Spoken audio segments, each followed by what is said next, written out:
He didn't even plan to stop that day. It was one of those cloudy afternoons where nothing feels urgent and everything seems gray around the edges. He had just pulled into a quiet shopping plaza in upstate New York, mainly to escape the rain and sip a cheap cup of gas station coffee. But something caught his eye. A modest little charity shop, tucked between a shuttered nail salon and a laundromat, had one of those hand-drawn 50% off all donations signs taped to its glass door. And for reasons he couldn't explain, not even later, he felt pulled inside. What he didn't know is that within 10 minutes, he'd be holding a piece of paper in his hands that would not only flip his entire understanding of his childhood upside down, but unlock a decades-old secret that had been buried, deliberately, by people he trusted most. This isn't just a mystery story. This is about memory, identity, and the moment when a forgotten piece of the past returns like a ghost to demand answers. And trust me, by the time we're done, you won't see family, adoption, or even your own childhood the same way again. Now, let me ask you something directly. Have you ever come across an old item, maybe a toy, a crayon drawing, or a school report, and suddenly, your brain is flooded with a memory you didn't even know you had? That eerie familiarity?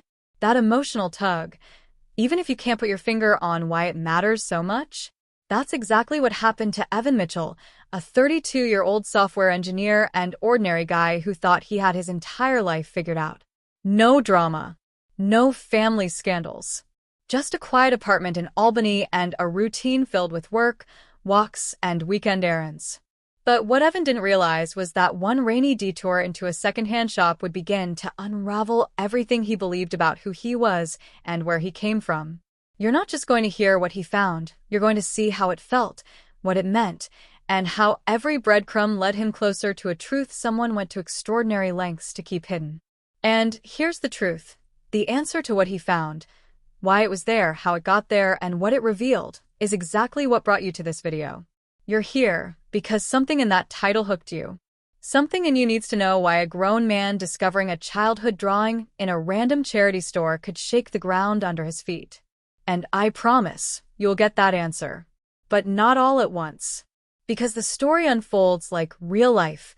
One clue, one choice, one terrifying realization at a time. So if you're the kind of person who can't look away when you know something's not right, if you feel that itch in your gut that says, there's more to this, then stay with me. Watch closely. Listen carefully. And by the time we reach the final moments, you'll realize this story wasn't just about Evan. It was about you too. Let's back up. Evan wasn't an artist. Not even close. He joked that he couldn't draw a straight line with a ruler. But like every kid, he had those little bursts of creative obsession, usually lasting 2 or 3 days, where he'd fill up pages with crayon monsters, family portraits with missing arms, and stick figure scenes from dreams he'd had the night before. Normal stuff. Stuff his mom probably put on the fridge for a week before tossing into the trash like all parents do when the door closes and no one's looking. But as Evan stepped into that musty, fluorescent-lit thrift store, something strange happened. His eyes locked on a weathered corkboard near the back of the shop, where a cluster of children's artwork had been thumbtacked under a local memories display. It was mostly random, some finger paintings, faded construction paper cards, and tissue paper flowers. But there, right in the center, was his drawing. The unmistakable one. The orange dog with too many legs. The red sun that bled off the edge of the paper. The crooked blue house. His name in the corner, Evan M. Written in shaky, all-caps crayon. It wasn't just similar. It was his. He froze. Blinked. Looked again. The paper was aged, maybe even water-damaged, but the details were too specific to deny. That was his. From his third-grade class. From his living room floor. He even remembered the fight with his mom afterward, because she'd accidentally stepped on it and smudged the ink. That memory hadn't crossed his mind in 20 years.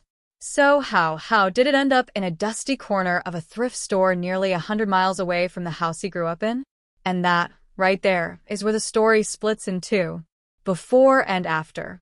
Because in that moment, Evan had a choice. He could have shrugged it off, muttered weird, and gone back to his normal life. But curiosity is a dangerous thing.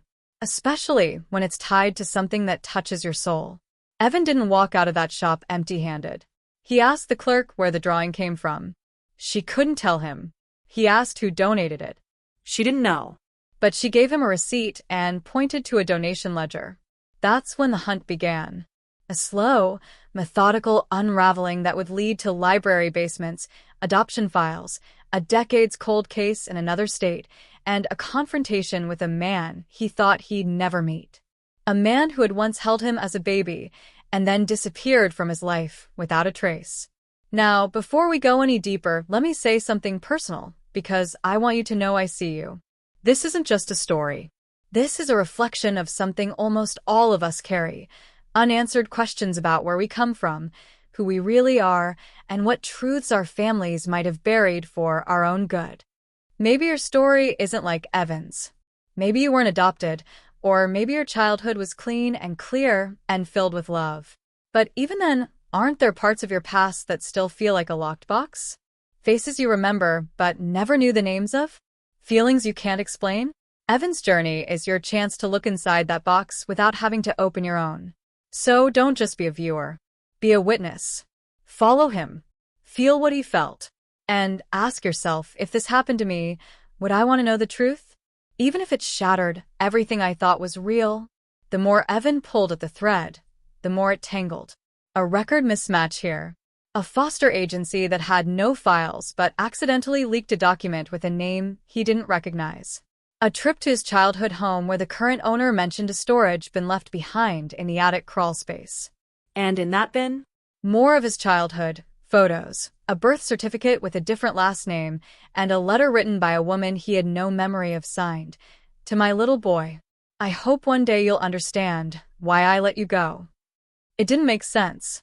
His parents had never said a word about adoption.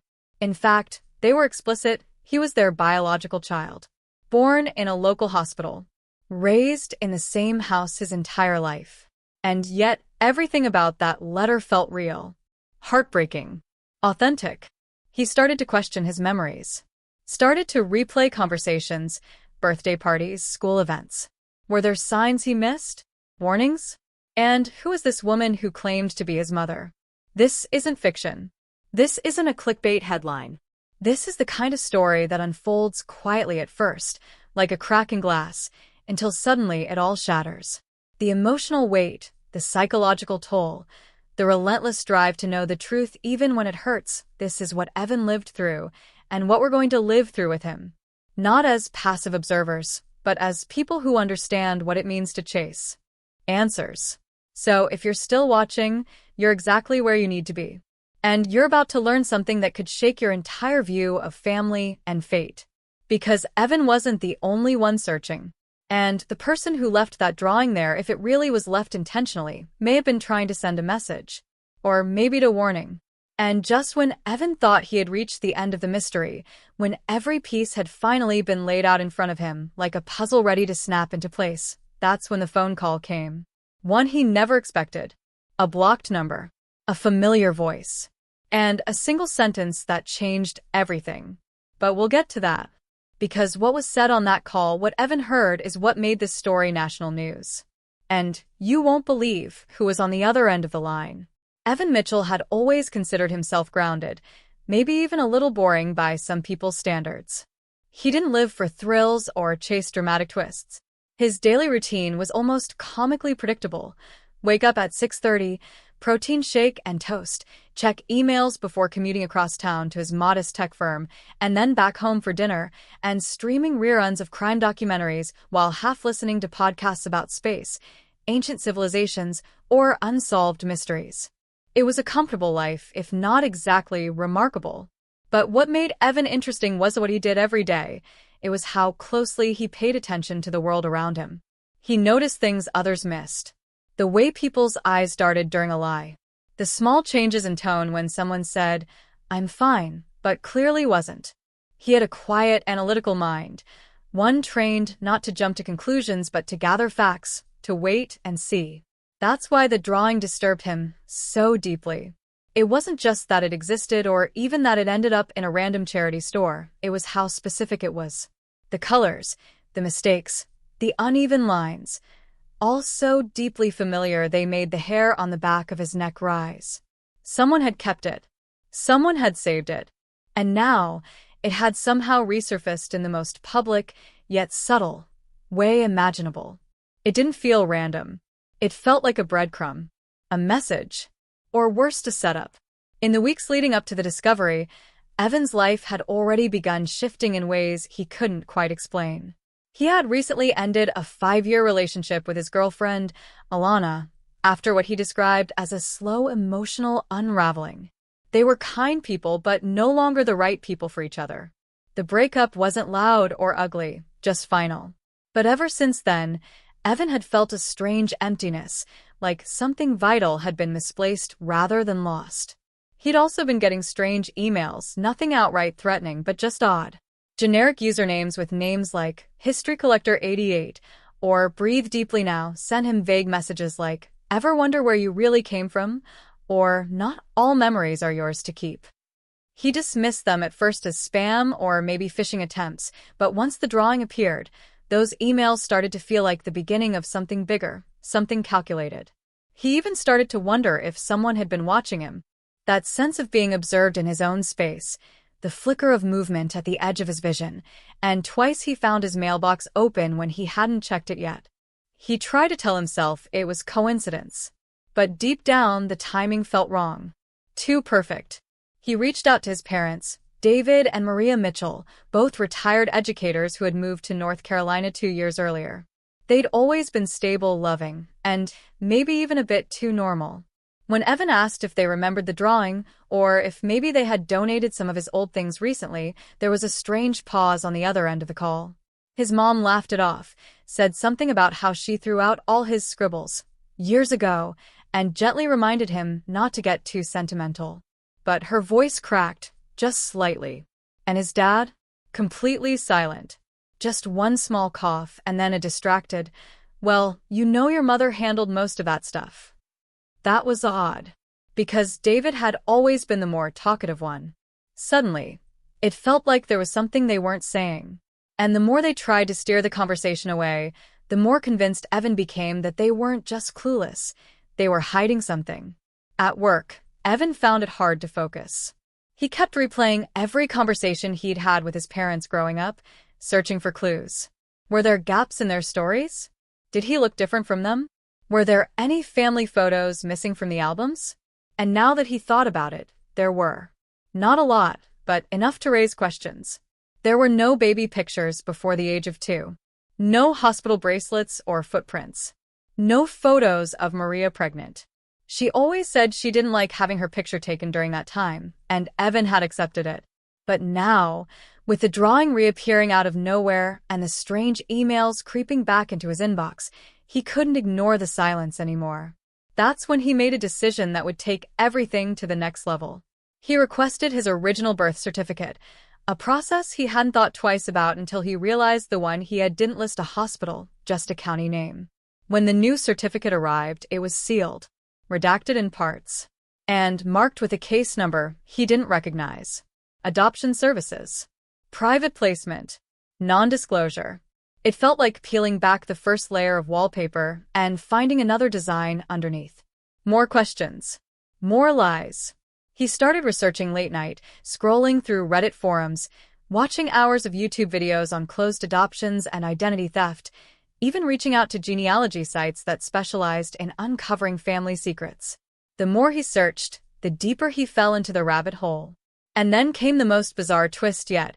His name showed up in an archived forum thread on a now-defunct parenting blog linked to a woman named Helen M., who had posted a plea in 1993 about a missing child she wasn't allowed to speak about legally. The post was pulled weeks later, but someone had screenshotted it. And that's when Evan saw the line that froze his blood. "To whoever adopted my son, his name was Evan. I only hope you kept the orange dog drawing." It's the only thing he never let go of. What were the odds? It couldn't be a coincidence. But that led to even more disturbing questions. Why would she be silenced? What happened in 1993 that was serious enough to wipe out public records? And how did his drawing, of all things, end up in a charity shop nearly 3 decades later? It felt like someone was playing a game. A dangerous one. And Evan was already in the middle of it without knowing the rules. Even more chilling was the realization that Helen M. hadn't been heard from since. No obituary. No death certificate. Just gone. A digital ghost with a handful of clues and a heartbreakingly personal message buried in an online thread no one had read in years, until now. As Evan dug further, he began to uncover names, potential players in this growing web of silence and suspicion. A former social worker turned therapist who'd worked in Albany around the time of Evan's supposed birth. A retired judge who once handled closed adoption cases and had a reputation for quiet settlements. A neighbor from his childhood street who'd once mentioned Evan didn't look like either parent, but had beautiful eyes. Each new discovery felt like another corner of the puzzle, but none of them fit together yet. And lurking in the background of it all was the question he couldn't shake. Was someone guiding him? Were the emails, the drawing, the online trail, were they all part of a bigger plan? Or was he simply seeing what he wanted to see? Paranoia began to twist around his thoughts like ivy. And still, the messages continued. You're getting close. Don't stop now. Ask about July 1993.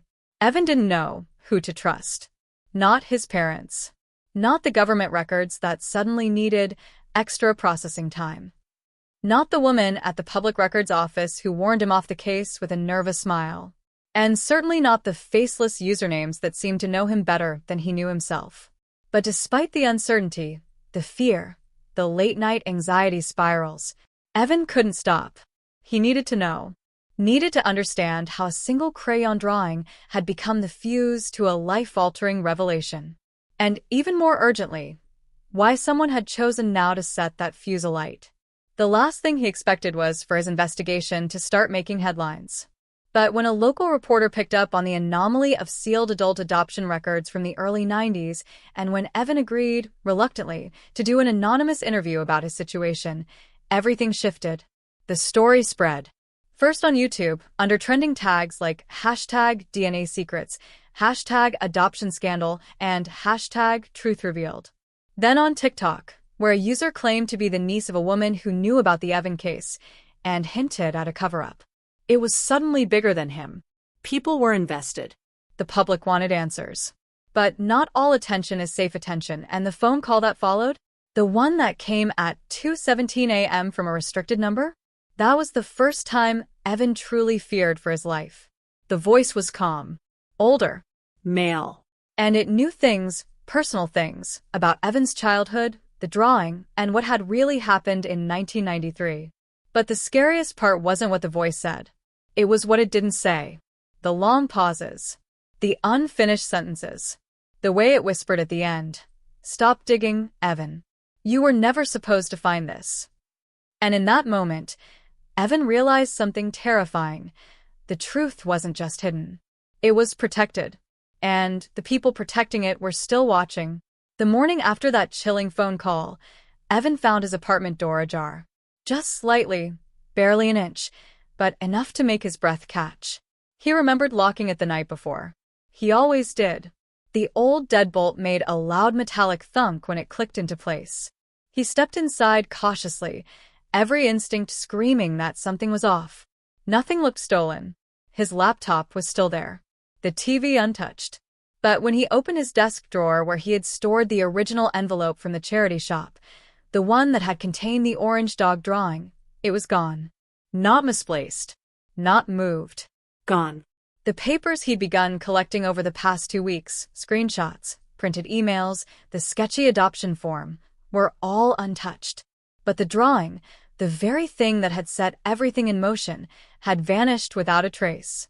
He checked the trash, the recycling bin, even flipped his couch cushions inside out. Nothing. No sign of a break-in, no fingerprints, no mess, just a vacuum where that small, irreplaceable link to his past had been. And with it gone, so was his sense of control. Someone had been in his space. Someone who knew exactly what they were looking for, and took only that. It didn't feel like a burglary. It felt like a message. Evan tried to report the incident to the police, but they weren't interested. There was no forced entry, no witnesses, no proof of anything illegal. When he mentioned the mysterious phone call and the sealed adoption records, the responding officer gave him a look, part concern, part disbelief, and asked if he had any history of mental illness. Evan wanted to scream. He wasn't imagining this. He knew the difference between paranoia and patterns. But he also knew how it sounded when you strung it all together. A missing drawing, old adoption records, strangers sending cryptic messages, and now an intruder who took only one thing and left everything else behind. It was like trying to explain a dream that felt real. Only no one else had seen it but you. Still shaken, Evan decided to visit the local genealogy center where he had scheduled an appointment to trace the sealed case number on his birth certificate. But when he arrived, the building was closed. Not just locked, boarded up. The windows were covered in newspaper and a sign on the door read, "Temporarily closed due to maintenance." But there were no city notices, no construction permits taped up, and when he asked the business owner next door, she said it had been open just 2 days ago. She seemed confused. They just left? Didn't even say why. Weird, right? Evan nodded, but didn't respond. The silence was growing louder. And just when he thought things couldn't get more unnerving, his phone buzzed with a new message. No name. Just a text. "You're asking the wrong people." The sender's number was blocked. Evan was now operating in a fog of suspicion. Every face on the street looked like it might be following him. Every car that turned up behind him twice in the same day felt like a tale. And then came the twist that threw everything into question. Alana, his ex, reached out. They hadn't spoken much since the breakup, but now she wanted to meet, just to talk. She sounded off, nervous, Rushed. when they met at a small cafe near the university where she worked, she looked around 3 times before sitting down. "I got a weird call last night," she said in a hushed voice. Someone asked me about you. "About where you were born. They knew my name, Evan. My work number. My schedule." She pulled out her phone to show him the call log, but the call had been erased. "I swear it was there this morning. I didn't delete it." Her hands trembled slightly. She looked scared, and Evan believed her. Until she said something that didn't add up. "They said your mother's name was Margaret." Evan froze. "Margaret?" he asked. "Are you sure they didn't say Maria?" Alana shook her head. No. "Margaret. Why?" Because Evan had never mentioned that name to anyone. Not recently. Not ever. Margaret was the name he saw in that old adoption file, a name listed under birth mother, crossed out, but still legible if you angled the light just right. It wasn't a common name in his life. It was a buried detail. One no one should have known. Unless Alana had seen the file. Or been told about it. By someone else. Something had shifted. A subtle crack in trust. Evan didn't want to believe Alana was involved, but if she was being used, manipulated, or forced, then someone knew exactly how to get to him. Through people he cared about. Through his past. He asked her if she had ever heard of Helen M., or if she remembered him mentioning anything about a woman from 1993. She said no. But again, her answer was too quick. Too clean. It reminded him of how his mother responded when he first brought up the drawing. Too much calm can be a kind of camouflage. Later that night, he went back to his apartment and began searching through old storage bins, anything that might give him another clue. In one dusty box labeled Evan Preschool, he found a VHS tape. No label, no date, just a worn strip of tape on the edge. He dug out his old VCR from a moving box he never unpacked, hooked it up, and pressed play. Static. Then footage. A toddler laughing. A woman off camera, singing. But the voice wasn't Maria's. It was softer, younger. And the lullaby, he knew it. Not because his parents had sung it, but because he used to hear it in dreams he couldn't place.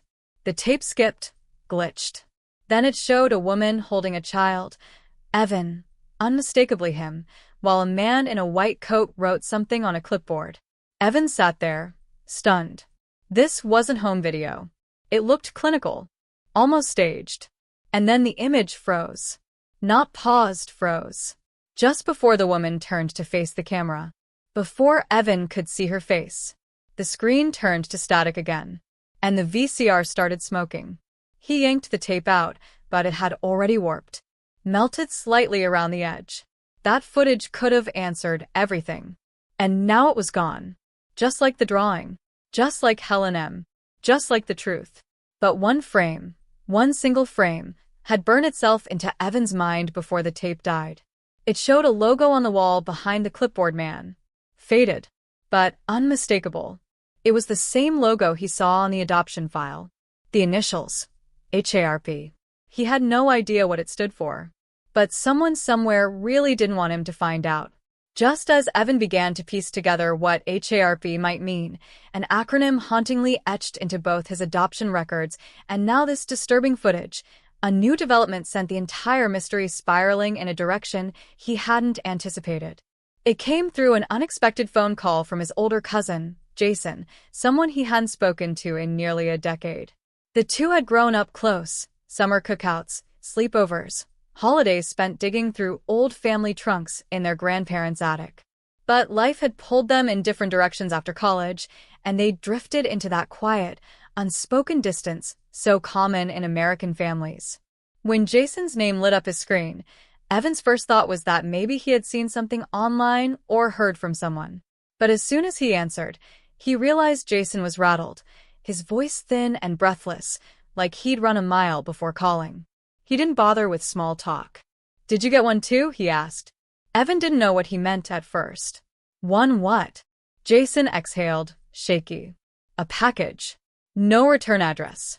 Just a box with a burned CD, some newspaper clippings, and a photo of me when I was a kid. Only it's a photo I've never seen before. And the creepy part? The postmark is from the same city you live in." That stopped Evan cold. He told Jason everything he could. The drawing, the sealed records, the HARP initials, the videotape. But Jason's package added a new and deeply unsettling angle.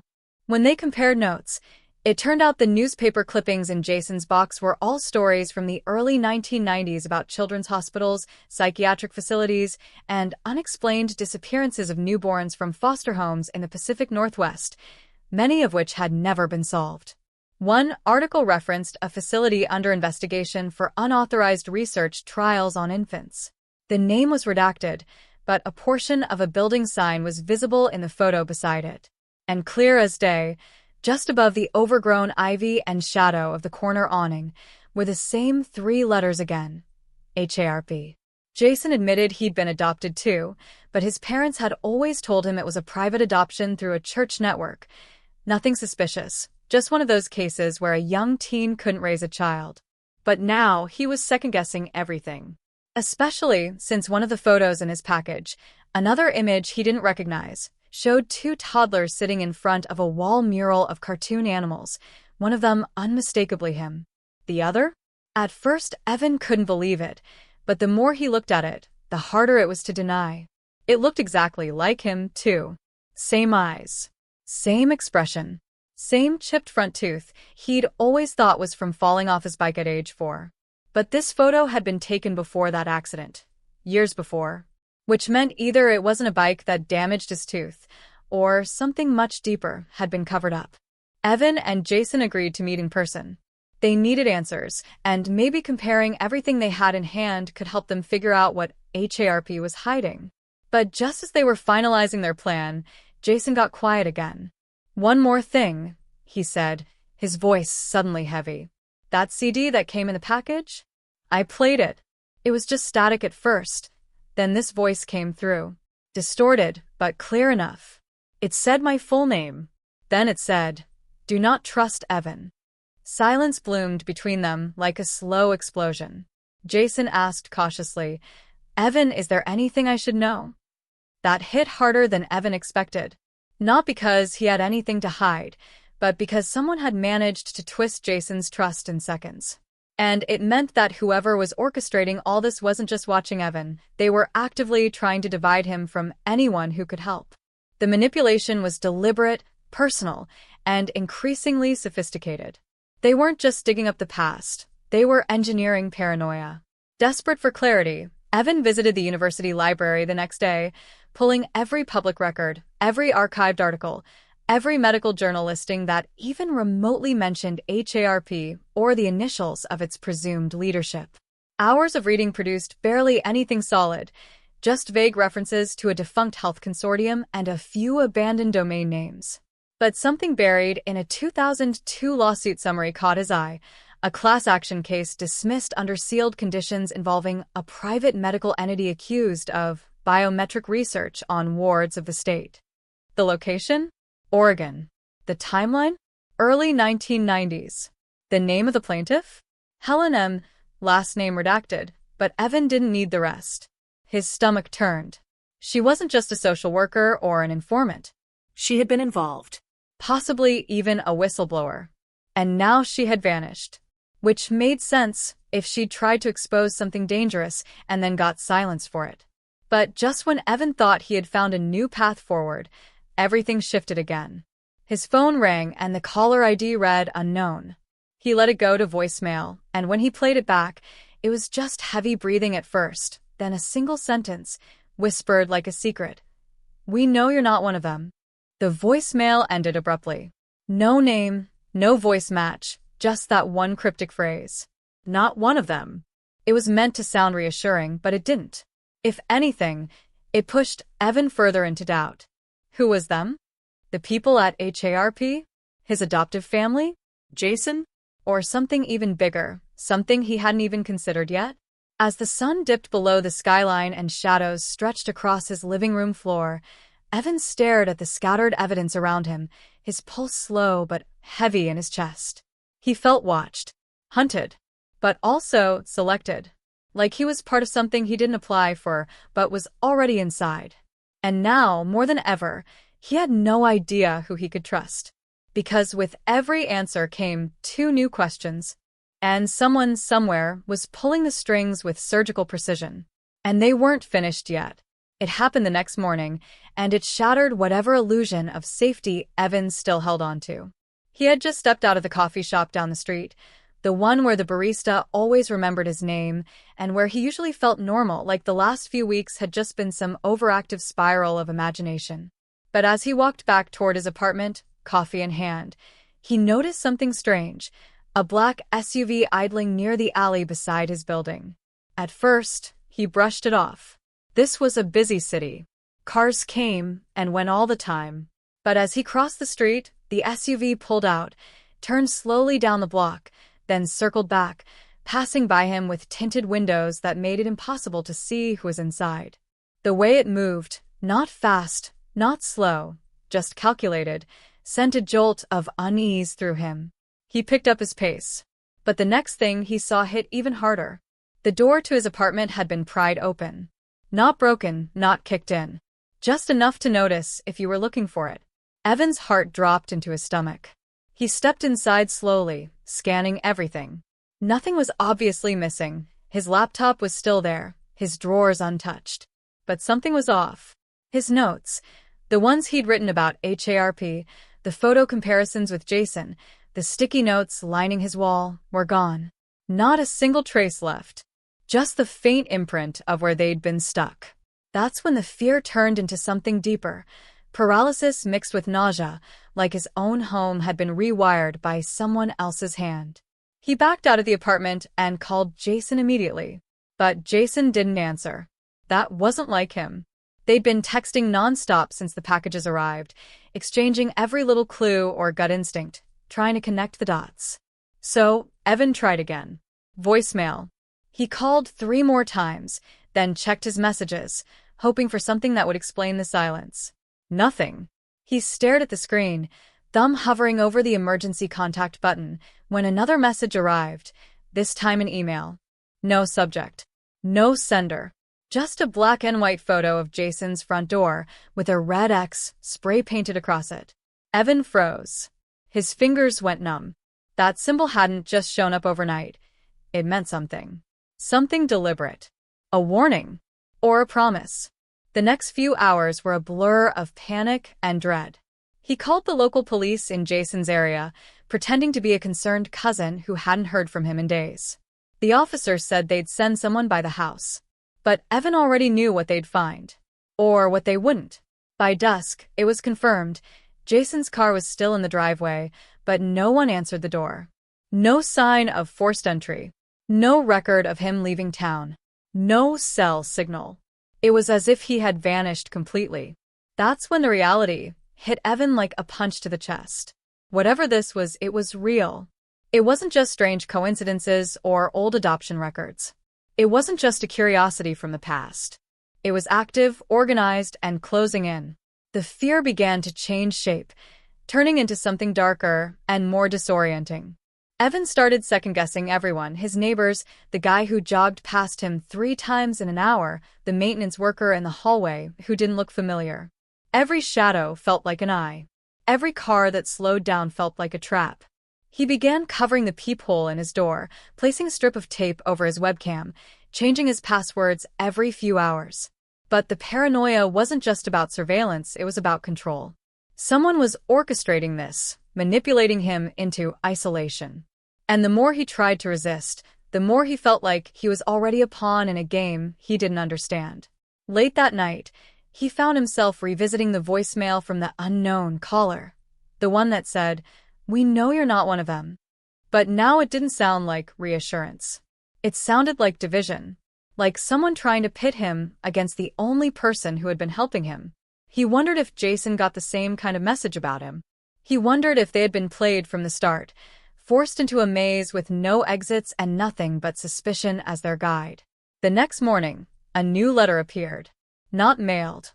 Just slid under his door. No envelope. Just a single sheet of paper, printed in bold black typeface. Stop digging. Or he stays gone. No signature. No trace.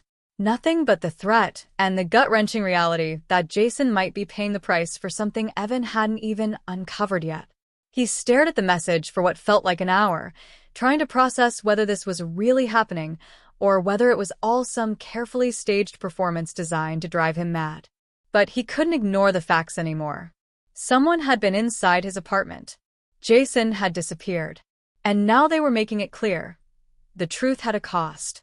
His thoughts raced, chaotic but tethered to a growing fear. What if Jason wasn't the only one in danger? What if this thing, whatever it was, went deeper than either of them imagined? What if it had always been watching? Evan sat back on the floor, every light in the room on, doors locked, phone gripped tightly in one hand. The mystery hadn't unraveled. It had just pulled him deeper into its core. And somewhere, just outside the reach of what he could prove or control, someone was making the next move. Only now, they weren't hiding anymore. It was nearly 2 a.m. when Evan finally allowed himself to breathe again. Sleep wasn't an option. His eyes were bloodshot, his limbs heavy, but his mind refused to shut down. He kept retracing everything in his head. The messages, the photo of Jason's door, the missing files, the silent phone. Over and over like a broken carousel. That's when something strange happened. His phone vibrated. But not from a message, from a notification. It was from the cloud drive he hadn't touched in over a year. A shared folder titled Sketches Archive, which he and his ex-girlfriend Megan had used back when they were both in art school, before everything fell apart. And now, out of nowhere, a new file had appeared in that folder, uploaded just minutes ago. There was no name on it. Just a timestamp. Instinctively, Evan opened it. It was a video. Low resolution. Shaky like it was taken on a hidden camera. The angle made it hard to place at first, until Evan recognized the grainy background. It was Jason's living room. The couch. The window with the busted blinds. Jason sat slumped on a chair, head tilted slightly as if sedated or disoriented. A figure moved into frame. Evan leaned in closer. His breath hitched in his throat. The figure wasn't masked. It wasn't cloaked in shadows. It was someone he knew. Someone he trusted. It was Megan. For a full minute, he couldn't process it. He just sat there, the world spinning in tight, nauseating circles. Megan. The woman who had been by his side through everything, his father's death, his move to the city, the early whispers of his past, was standing calmly next to Jason, flipping through what looked like the same set of drawings Evan had found at the charity store. The very ones that started this entire unraveling. In the video, she said something, but there was no sound. Still, her lips were easy to read. He doesn't know yet. She smiled, Faint, but unmistakable. Then the video cut to black. Evan's entire body went cold. It didn't make sense. Why would she do this? How could she even be involved? Megan hadn't spoken to him in almost 8 months.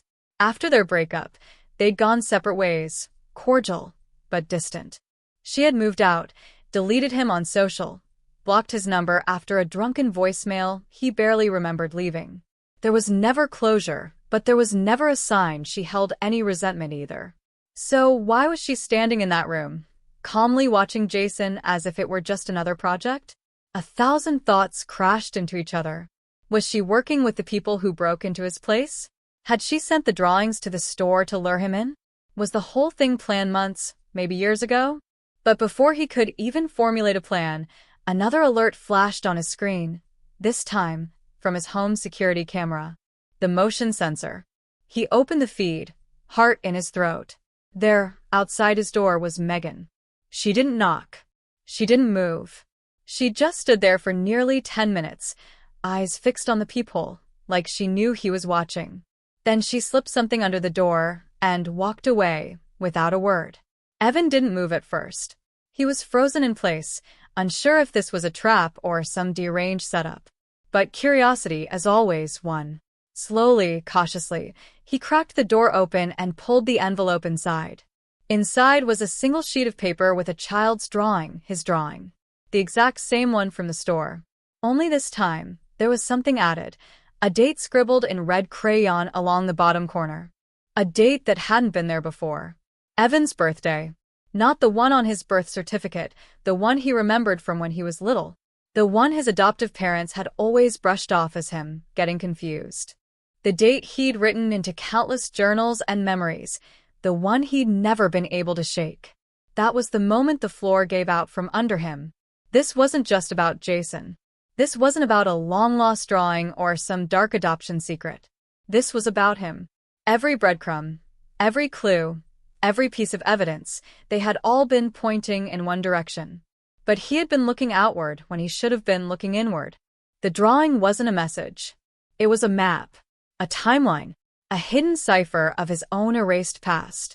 And Megan, somehow, had always known it. But why now? Why reveal herself after all this time? Why send a silent video and then show up at his door like a ghost from another life? None of it made sense. Until the next message arrived. This time, it wasn't anonymous. It came from Megan's old email, the one they used to use back when they were designing together in school. The subject line was just one word. Ready? The message inside was even shorter. You weren't adopted. You were taken. Evan's hands trembled, his mind spinning, the walls of reality twisting in ways he couldn't explain. Every memory felt like a lie. Every person he trusted now wore a mask. He had no idea who to believe or what to do next. But he knew one thing for sure, he had only scratched the surface. And the people behind this? They were just getting started. Evan didn't sleep. Not that night. Not the next. He wandered the city for hours, ducking in and out of diners, convenience stores, even hotel lobbies just to feel like he was around people, like he wasn't completely losing his grip. Every time he tried to think rationally, the image of Megan standing beside Jason would float up again, twisting his stomach into knots. It was like the people he thought he knew were peeling off their faces one by one, revealing a world he'd never seen, one he wasn't ready to accept. And now, with that one-line email, you weren't adopted. You were taken. Everything about his childhood felt poisoned. The birthday he always remembered. The stories that didn't line up. The way his parents changed the subject any time he asked about where he came from. He always assumed they just didn't want to revisit painful memories. Now it felt like something far worse. He thought about confronting them. Just going to his parents' house and demanding answers, throwing the drawing in their faces and screaming until the truth came out. But part of him hesitated, terrified of what he might find, or what he wouldn't. Instead, he called his dad's old landline. The number rang twice, then clicked to voicemail. He hung up before the tone. Then he called again. Still nothing. It was nearly 6 a.m. when he finally hit the road, the drawing clenched in his jacket pocket like a lifeline. The sun hadn't yet broken through the fog as he reached their house, White siding, crooked porch light, the same one he'd grown up in. But the second he stepped onto the lawn, he knew something was off. The front door was cracked open.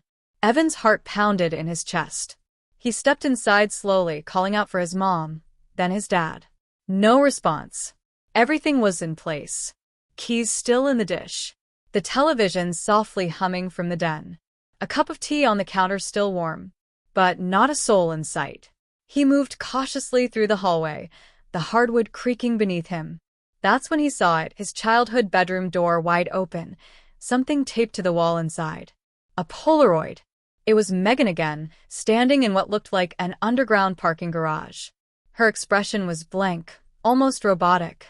Scrawled across the bottom in marker was a chilling message. You want answers? Leave now, or you'll never see them again. That was the moment he realized this wasn't just about the past anymore. This was real. This was happening now. And someone was trying to erase every thread before it unraveled. Evan stumbled backward, dizzy, the world tilting around him. His phone buzzed in his pocket, unknown number. Against every instinct, he answered. A digitally distorted voice filtered through the speaker, emotionless but urgent. You've seen too much. You've involved others. You have 1 hour to disappear. If you want your parents to live, you'll stay silent. If you want the truth, come alone. 211 Ridgeway. The line went dead.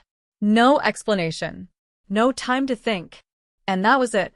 The choice. Run and stay safe. Maybe save his family, maybe not. Or go and face whatever truth had been buried so deeply that people were now vanishing to protect it. For the first time, he truly didn't know what to do. This wasn't like finding a clue in a dusty old store. This was real lives, real danger, real consequences. And part of him, the tired, worn-out part, wanted to just drive until the road ended, toss the drawings into a fire, and pretend none of it ever happened. But another part, deeper and louder, couldn't walk away. Because if he didn't see it through, he would never know what was real, who he was, what they had taken from him. So he made the decision. He dialed a number he hadn't used in years, an old friend from college named Vince, now a tech consultant who owed Evan a favor from way back. The kind of guy who could track phones, crack security feeds, and disappear people if he had to. Evan didn't ask for help. He gave Vince one name, Megan, and one question. How long has she been tracking me? Vince went quiet for a moment, then said something that made Evan's blood run cold. She stopped hiding 2 months ago. 2 months. That was when he'd first seen the drawing in the store. That was when everything had started falling apart. Which meant Megan didn't just know what was happening. She was orchestrating it, guiding it, or worse, testing him. And now, she was leading him to Ridgeway. He checked the clock. 45 minutes left. That final drive was the longest of his life. He couldn't tell if he was being followed. He'd taken so many detours through back roads and neighborhoods that even he lost track of where he was. But as he neared the address, something gnawed at him. The name Ridgeway sounded familiar. Not from the city, but from somewhere deeper, childhood maybe. A word whispered in a conversation he'd forgotten. And when he pulled up to the building, it clicked. Ridgeway wasn't an apartment. It was a former psychiatric hospital. Abandoned, sealed off since the late 90s. Rumors had swirled for years about what happened inside. Experiments, cover-ups, missing children. And now, somehow, it was connected to him. He stepped out of the car slowly, every instinct screaming that this was a trap. But he couldn't turn back. Not now. Not with the weight of the past pushing him forward. He approached the rusted gate, the wind cutting through the trees like whispers. And then another phone alert. A video. It was Megan again. This time in real time. She was inside Ridgeway. Her eyes locked onto the camera like she knew he'd be watching. We don't have much time, she said softly. They lied to both of us. But you need to understand, some lies protect people. If you go any further, you can't go back. The screen went black. And with that, Evan was left standing at the gates of a forgotten asylum, haunted by a past he never knew he had, facing an ultimatum that no one should ever have to make. Protect the people he loved, or finally uncover the truth that could destroy them all. Evan stepped into Ridgeway like a man crossing a threshold he could never return from. The old asylum was soaked in rot and silence, its corridors cloaked in shadows and stale air. The cracked tiles beneath his feet echoed with each step, the flicker of his flashlight catching graffiti, broken glass, and rusted hospital beds left like forgotten skeletons. He followed the sound of dripping water and wind moving through shattered windows, but something deeper churned in the stillness, something unnatural. It wasn't just the building. It was the energy. A thick weight pressed against his chest, like the past was breathing down his neck. He descended a narrow staircase that spiraled into darkness, deeper into the belly of the place. That's where he found the first real answer. A wall of photographs, hundreds of them, plastered across what used to be a patient common area. Faces of children, ages scribbled in red ink, dates that spanned decades. And in the center, his own. Younger, maybe 5 or 6. Labeled Subject 12B. His pulse hammered in his ears. He wasn't adopted from a private agency, like he'd been told. He'd been processed. Suddenly, movement. A shadow at the edge of the hallway. He turned, heart racing, ready to fight or run.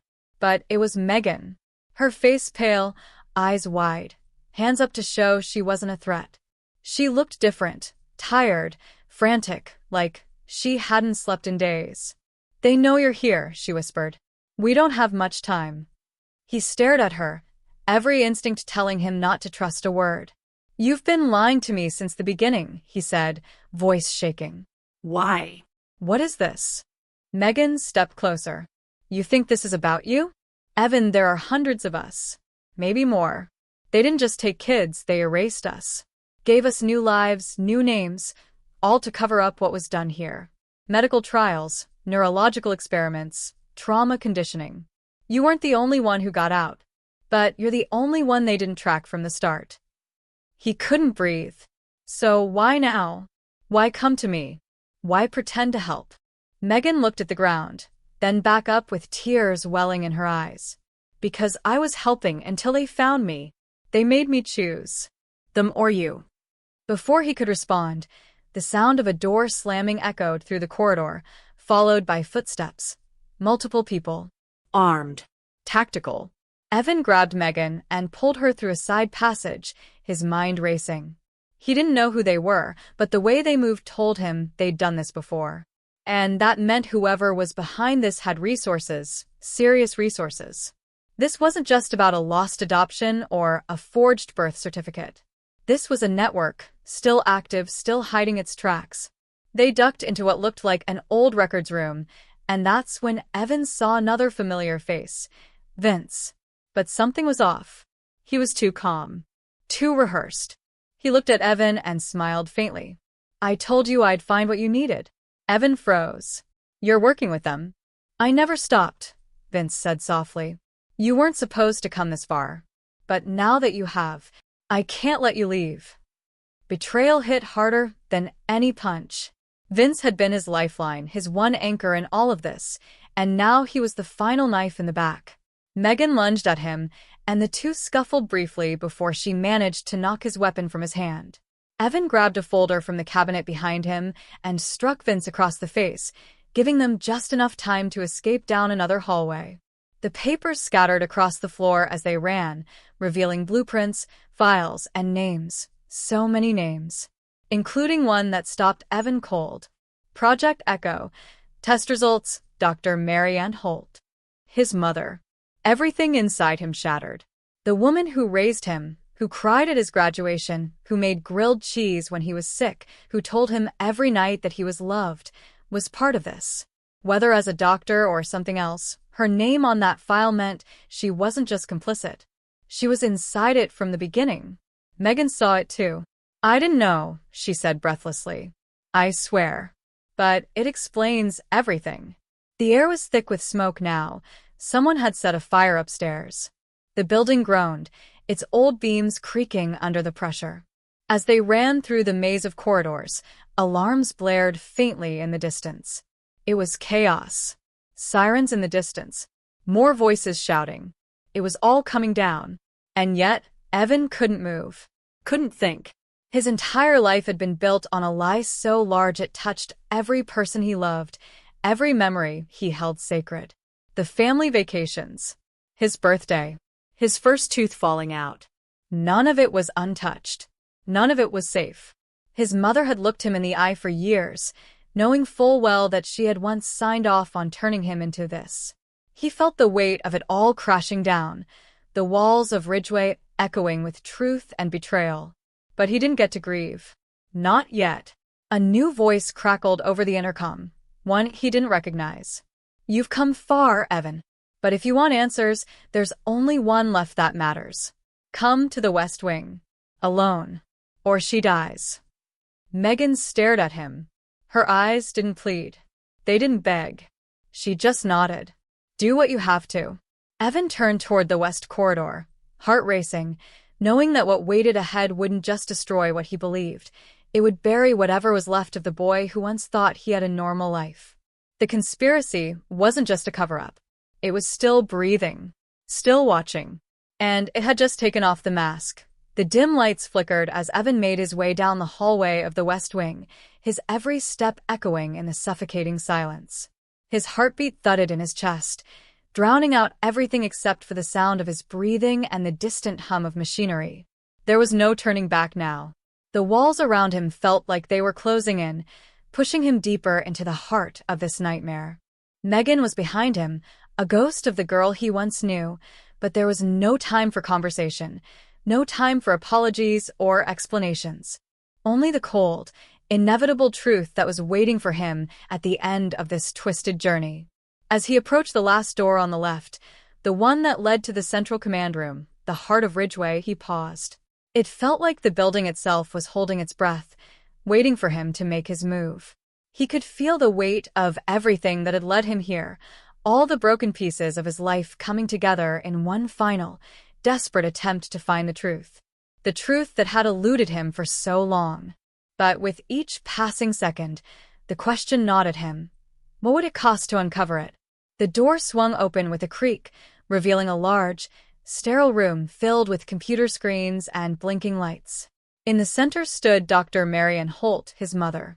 She was exactly as he remembered her, yet completely different. Her face was pale, her eyes hollow, but there was an icy determination in her gaze that sent a chill down his spine.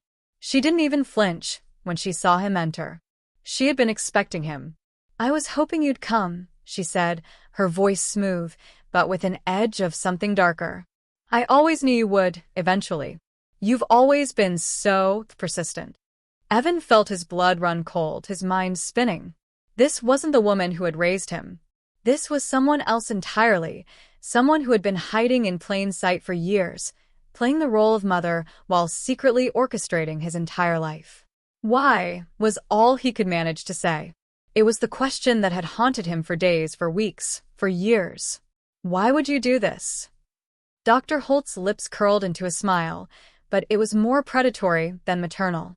She stepped toward him, her heels clicking sharply against the tile floor. "You never understood, Evan. You were never meant to understand. All those years of comfort, of love, of normality, it was all part of the plan. You were the perfect subject for Project Echo. You were always meant to be more than just a son." A sickening realization washed over him. "I'm not your son, am I?" Dr. Holt's smile widened, but there was no warmth in it. No. "You were never my son. You were an experiment, a creation, a part of something much larger than you could ever comprehend." Evan's mind raced as he tried to process her words, his heart hammering in his chest. Everything he thought he knew, his childhood, his memories, his family, had been a lie. He wasn't a son. He was a product. He was never meant to be human.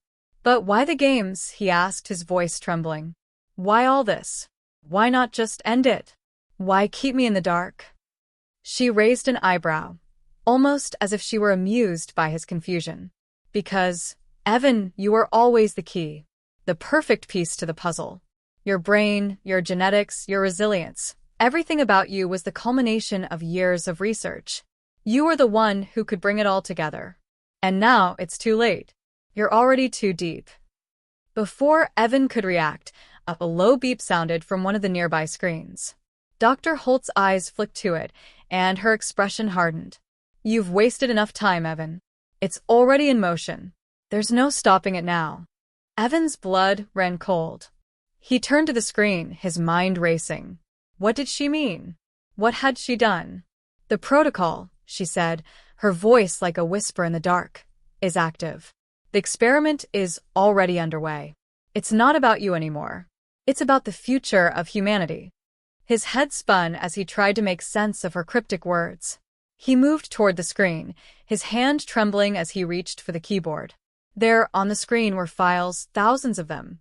Names, ages, locations. But then he saw it. His name. The data listed was different this time. His DNA had been altered, modified. And it wasn't just him. It was all the children she had taken. All the families she had tore apart. "This is what you've been doing?" Evan asked, his voice low with disbelief. "You've been experimenting on children? On families? For this?"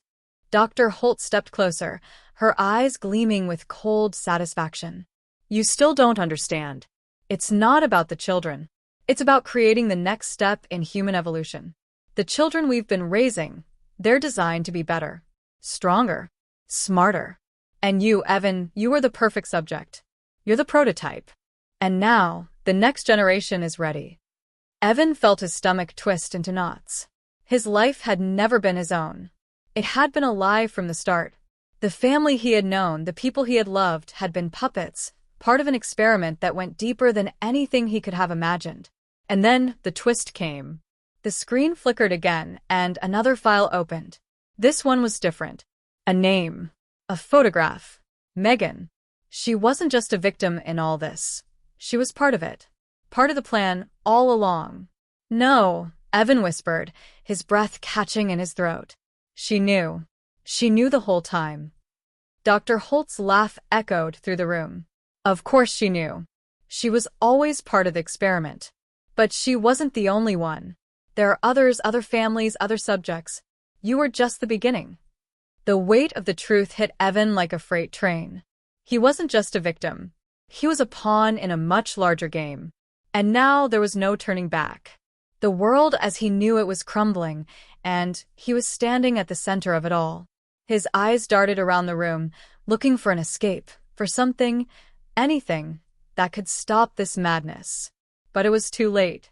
The door slammed shut, locking him inside. The experiment had only just begun. As the cold, metallic door to the room clicked shut behind Evan, the weight of everything that had just unfolded hit him with a crushing force. He could feel his pulse in his temples, the room spinning around him as the last shred of certainty unraveled. There was no escape. No more answers. It wasn't just the conspiracy that had torn his life apart. It was the realization that everything, every fragment of his existence, had been manipulated from the start. He was nothing more than a product, a pawn in a game played by forces beyond his understanding. But despite the dread that coursed through his veins, something within him refused to give in.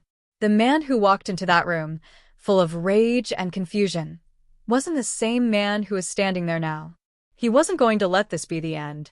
Not yet. For hours, Evan stood there, wrestling with his thoughts.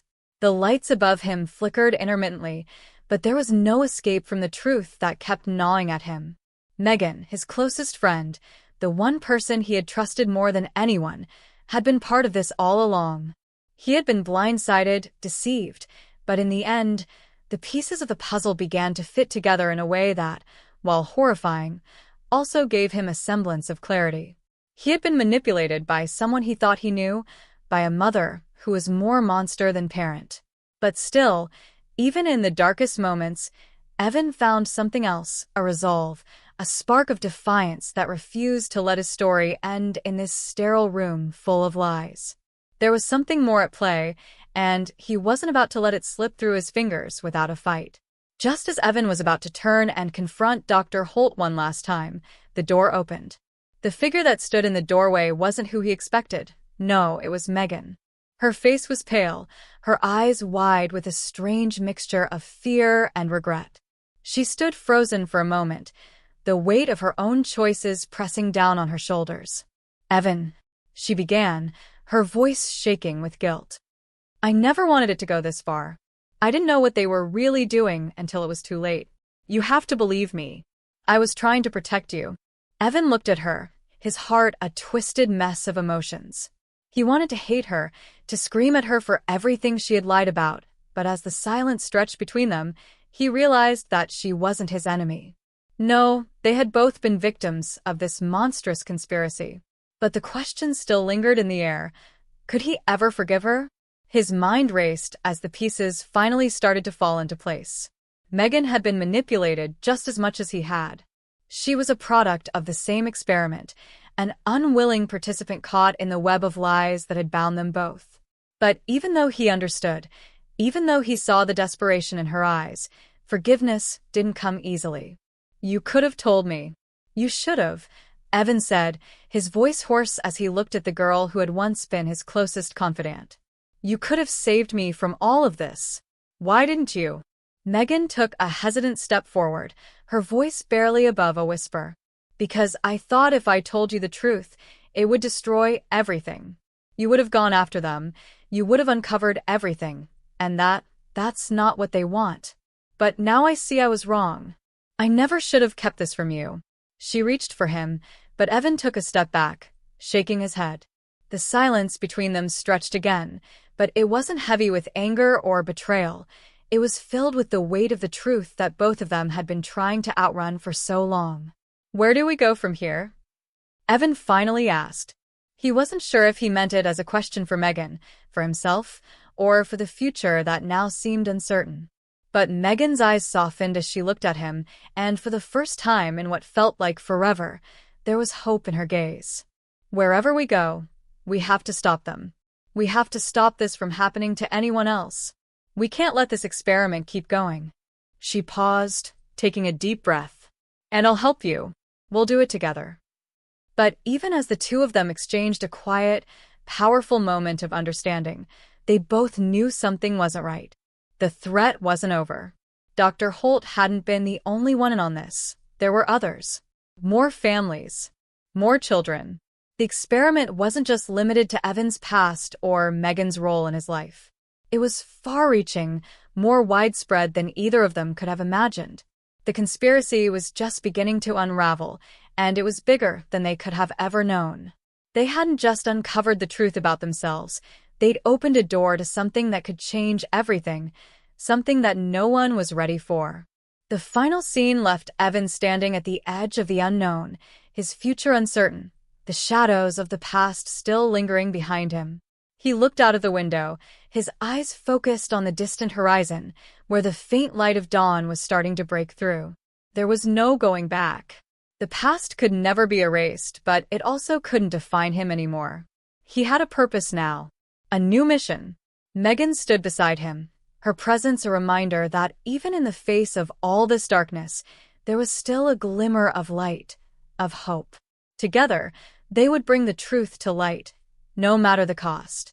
But as the credits rolled and the screen faded to black, one last chilling thought lingered. How many others were out there? How many people were caught in the web that Evan and Megan had just begun to untangle? The story wasn't over. Not by a long shot. And the consequences of what they'd uncovered would echo far beyond the confines of their own lives, setting in motion a new chapter, one that was just beginning to unfold. And as the audience was left with that final, haunting question, they couldn't help but wonder, what if their own lives were just as fragile, just as manipulated as Evan and Megan's?